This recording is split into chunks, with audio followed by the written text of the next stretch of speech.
بسم اللہ الرحمن الرحیم نحمدہ ونصلی ونسلم علی رسولہ الکریم اما بعد فاعوذ باللہ من الشیطان الرجیم بسم اللہ الرحمن الرحیم ان الذین یأکلون اموال الیتامی ظلما انما یأکلون فی بطونہم نارا وسیصلون سعیرا۔ اللہ تبارک و تعالیٰ کا ارشاد ہے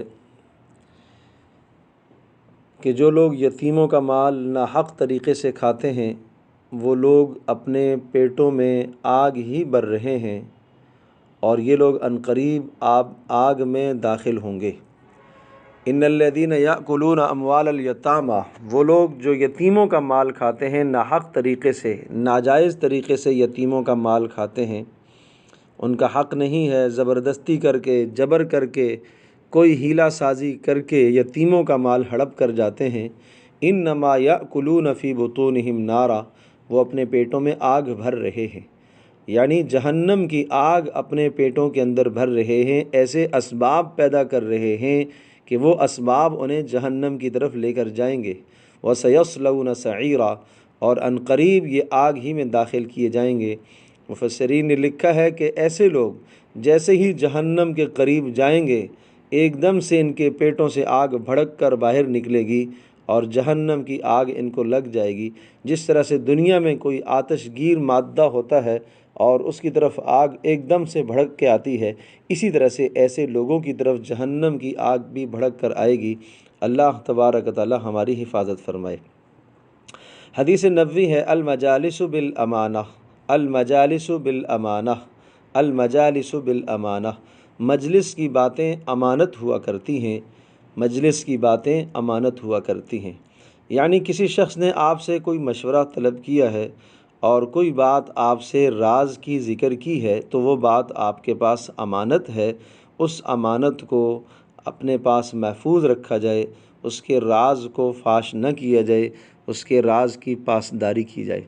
ہاں، اگر آپ کے پاس کسی شخص کی جان کو نقصان پہنچانے کی مشاورت کی گئی ہے یا کسی شخص کا مالی نقصان کرنے کی کوئی ایسی مشاورت کی گئی ہے تو پھر آپ اس شخص کو جس کی جان اور مال کا مسئلہ درپیش ہے وہ پھر آپ اس سے ذکر کر سکتے ہیں، اس کو بتا سکتے ہیں۔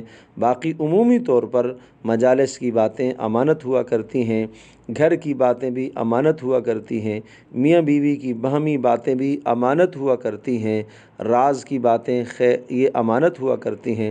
البتہ کوئی مجلس اگر خیر کی ہے، جہاں کوئی دین کی بات ہوئی ہے، وعظ و نصیحت کی بات ہوئی ہے تو وہ باتیں آگے منتقل کرنے میں کوئی مضائقہ نہیں ہے۔ حدیث پاک میں رسول اکرم صلی اللہ تعالی علیہ وسلم نے اس طرح سے بھی سمجھایا کہ جب تمہارے پاس کوئی آدمی آئے اور آپ سے بات کرنے لگے اس طرح سے کہ بات کرنے سے پہلے دائیں بائیں دیکھے، یعنی کوئی سن تو نہیں رہا، تو سمجھ لو کہ اس کی بات آپ کے پاس امانت ہے، اس کی پاسداری کی جائے، اس کا خیال رکھا جائے۔ رسول اکرم صلی اللہ علیہ وسلم کی مبارک اور مسنون دعاؤں میں سے ایک دعا، بسم اللہ توکلت علی اللہ لا حول ولا قوت الا باللہ، میں اللہ ہی کا نام لے کر نکلا ہوں، میں نے اللہ ہی پر بھروسہ کیا اور گناہوں سے پھرنے اور عبادت کرنے کی طاقت اللہ ہی کی طرف سے ہے، یعنی گناہوں سے بچنے اور عبادت کرنے کی طاقت بھی اللہ ہی کی طرف سے ہے۔ یہ بڑی پیاری دعا ہے۔ رسول پاک صلی اللہ علیہ وسلم جب گھر سے نکلا کرتے تھے تو اس کو پڑھا کرتے تھے۔ ہماری بھی ضرورت ہے، اس وقت ہر آدمی جب اپنے گھر سے نکلتا ہے وہ چاہتا ہے کہ ہر فتنے سے، ہر شر سے وہ محفوظ رہے، ہمارے بچے بھی ہر فتنے سے، ہر شر سے محفوظ رہیں، تو اس دعا کا اہتمام کیا جائے۔ ایک روایت میں آتا ہے کہ جب آدمی یہ دعا پڑھتا ہے تو ایک فرشتہ یہ اعلان کرتا ہے کہ اس شخص کو ہدایت مل گئی، اس شخص کو ہر شر سے بچا لیا گیا اور اس شخص کی کفایت ہو گئی، یعنی اللہ اس کو کافی ہو گیا اور اللہ نے اس کی رہنمائی کر لی اور اللہ تبارک و تعالیٰ نے اسے ہر قسم کے شر سے بچا لیا۔ تو کتنی مبارک دعا ہے کہ آدمی اس کے پڑھنے سے ہر شر سے بھی بچ جاتا ہے، ہر رہنمائی اور ہدایت بھی انسان کو مل جاتی ہے۔ آدمی گھر سے نکلتا ہے، کوئی ایسا اقدام نہ کر بیٹھے جو انسان کے لیے شرمندگی کا ذریعہ بن جائے۔ تو اس مبارک دعا سے آدمی اس قسم کی فتنوں سے اور شرور سے بچ سکتا ہے۔ قدم قدم پر آج فتنے ہیں، ان فتنوں سے بچنے کے لیے یہ مبارک دعا اختیار کی جائے۔ اسلامی تاریخ، رسول اکرم صلی اللہ تعالیٰ علیہ وسلم کے صحابہ کرام رضی اللہ عنہم اجمعین کے احوال پر بات چل رہی تھی۔ سوال: عشرہ مبشرہ کے بعد تمام صحابہ کے بامی مراتب کیا ہیں؟ عشرہ مبشرہ ان 10 اصحاب کو کہا جاتا ہے کہ جنہیں رسول پاک صلی اللہ علیہ وسلم نے ایک ہی مجلس میں جنت کی خوشخبری سنائی تھی۔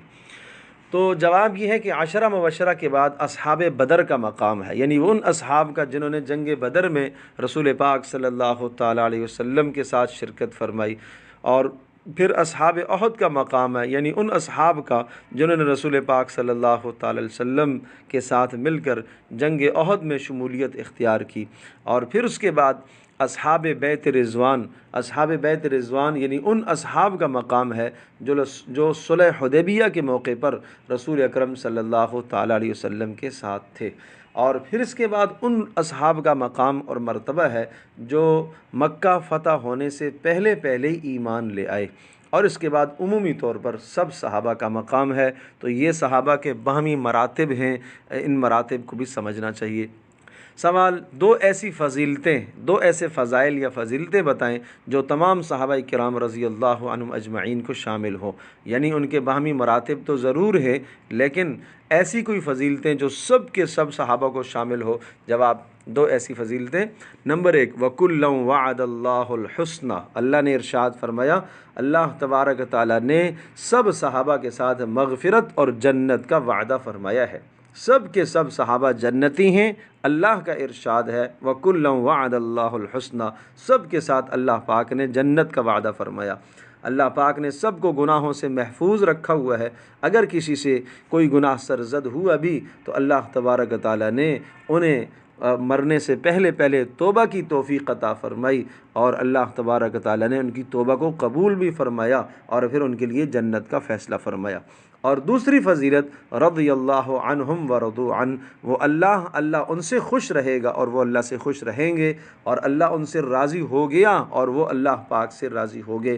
وہ اللہ سے راضی ہو گئے یعنی اللہ پاک کے ہر فیصلے، ہر تقدیر پر راضی رہے، اللہ پاک کی ہر منشا اور ہر مرضی پر راضی رہے۔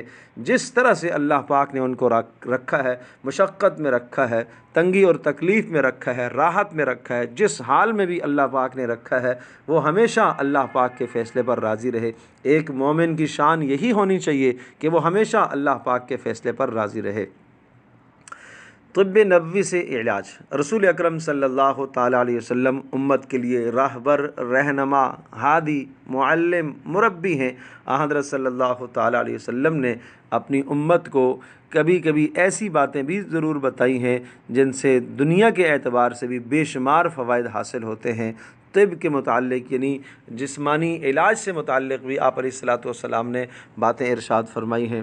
چنانچہ حضرت صلی اللہ علیہ وسلم نے ارشاد فرمایا، جب تمہارے برتن میں مکھی گر پڑے تو اس سے پہلے پوری اچھی طرح سے اس کو ڈبو دو اور پھر نکال کر پھینک دو، کیونکہ اس کے ایک پر میں شفا ہے اور دوسرے پر میں بیماری ہے۔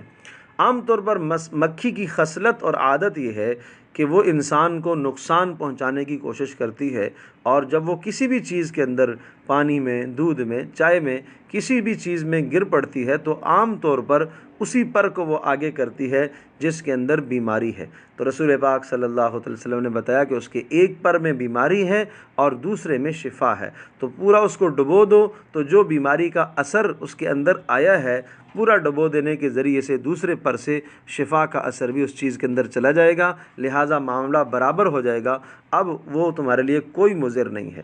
تو اب گویا کہ رسول پاک صلی اللہ علیہ وسلم کی ہدایت یہ بھی ہے کہ ہمیں ایسی چیز کو، مکھی کو ڈبو کر نکال کے پھینک دینا چاہیے، اور اس چیز کو ہمیں بغیر کسی کراہت کے اور بغیر کسی بادل ناخواستہ کے آدمی اس چیز کو استعمال کر لے۔ یہ رسول پاک صلی اللہ علیہ وسلم کا شیوا اور آپ کا مبارک طریقہ ہے۔ مسائل: فرائض نماز وضو کے مسائل ختم ہونے کے بعد اب ہم نماز کے مسائل کی طرف آتے ہیں۔ تو نماز کے اندر فرائض ان اعمال کو کہا جاتا ہے کہ جن کے بغیر نماز نہیں ہوتی، اور نماز کے کل 14 فرائض ہیں، جن میں سے 7 ایسے ہیں کہ جو نماز سے پہلے ہیں، یعنی نماز سے باہر ہیں، اور باقی جو ہیں وہ نماز کے اندر ہیں۔ نماز سے جو باہر ہیں ان کو شرائط نماز کہا جاتا ہے، اور جو نماز کے اندر ہے ان کو ارکان نماز کہا جاتا ہے۔ نماز سے باہر کیا کیا ہیں؟ نمبر 1، بدن کا پاک ہونا۔ بدن کا پاک ہونا معنی یہ ہے کہ آدمی کو باوضو ہونا چاہیے۔ باوضو ہونے کے ساتھ ساتھ اگر ایک آدمی باوضو ہے لیکن باہر سے اس کے جسم پر کہیں خون لگ گیا ہے، یا اس نے کوئی بچہ اٹھا لیا اور بچے نے اس پر پیشاب کر لیا ہے، تو گویا کہ اب جسم اس کا ناپاک ہے۔ یہ ناپاکی سے پاک کرنا بھی ضروری ہے، خود کا باوضو ہونا بھی ضروری ہے اور پورے جسم کا پاک ہونا بھی ضروری ہے۔ اور سطر کا چھپانا، اسی طرح سے سطر چھپانا یہ بھی نماز کے شرائط میں شامل ہے۔ مرد کے لیے ناف سے لے کر گھٹنوں کے نیچے تک کا حصہ، اور عورت کے لیے دونوں ہتھیلیوں اور چہرے اور دونوں پیروں کے سوا پورے کا پورا جسم ڈھپا ہوا ہونا چاہیے نماز کے دوران۔ اگر عورت کی آستینیں ننگی ہیں اور اسی طرح سے سر کے بال نظر آ رہے ہیں، دوپٹہ اتنا باریک ہے کہ سر کے بال نظر آ رہے ہیں، اور پنڈلیوں سے اوپر تک کپڑا اٹھا ہوا ہے، تو یہ عورت کا سطر نہیں ہے، عورت نے سطر چھپایا ہوا نہیں ہے۔ سطر کا مطلب یہ ہے کہ چہرہ، دونوں ہتھیلیاں اور دونوں پیروں کے علاوہ عورت کا پورا جسم نماز کے اندر مکمل طور پر ڈھکا ہوا ہونا چاہیے۔ اس طرح سے جسم کو ڈھک کر وہ نماز کو ادا کرے گی تو اس کی نماز ادا ہوگی۔ کپڑوں کا پاک ہونا اور جائے نماز کا پاک ہونا، جو کپڑے جسم پر ہیں ان کی پاکی بھی انتہائی ضروری ہے، اور جس جگہ پر نماز پڑھ رہے ہیں جائے نماز کا پاک ہونا بھی ضروری ہے۔ اگر نیچے کوئی نجاست ہے، اوپر پاک کپڑا بچھا کر پڑھ لی گئی نماز، اور پاک کپڑا بچھانے کی وجہ سے نجاست کے اثرات اوپر منتقل نہیں ہو رہے تو کوئی حرج نہیں ہے، بدبو نہیں آ رہی ہے، نجاست کے کوئی اثرات نہیں آ رہے، تو اس طرح سے کپڑا بچھا کر نماز پڑھنے سے نماز ہو جائے گی۔ نمبر 4، نماز کی جگہ کا پاک ہونا، اور نمبر 5، نماز کا وقت ہونا۔ نماز کا وقت ہونا یہ بھی ضروری ہے کہ وقت سے پہلے نماز نہیں ہوگی۔ اور نمبر 6، قبلے کی طرف رخ کرنا، قبلے کا استقبال قبلہ جس کو کہا جاتا ہے، قبلے کی طرف رخ کرنا یہ بھی ضروری ہے، چاہے آپ سفر میں ہیں چاہے اپنے مقام پر ہیں، ہر حال میں قبلے کی طرف رخ کر کے نماز ادا کی جائے گی۔ اور نمبر 7، نیت کرنا۔ نیت کرنے کا مطلب یہ ہے کہ نماز کے لیے جب آپ کھڑے ہوں تو اپنے دل میں یہ خیال لے آئیں کہ میں نماز ادا کر رہا ہوں، فرض نماز ادا کر رہا ہوں، سنت ادا کر رہا ہوں، وتر ادا کر رہا ہوں، جو بھی نماز ہے اس کا خیال دل میں لائیں، اور کون سا وقت ہے اس وقت کی تصریح، اور امام کے پیچھے ہیں تو امام کے پیچھے ہونے کی وضاحت، بس یہ دل میں خیال آ جائے تو یہ کافی ہے، زبان سے کوئی کہنا ضروری نہیں ہے۔ اللہ تبارک و تعالی عمل کرنا آسان فرمائے۔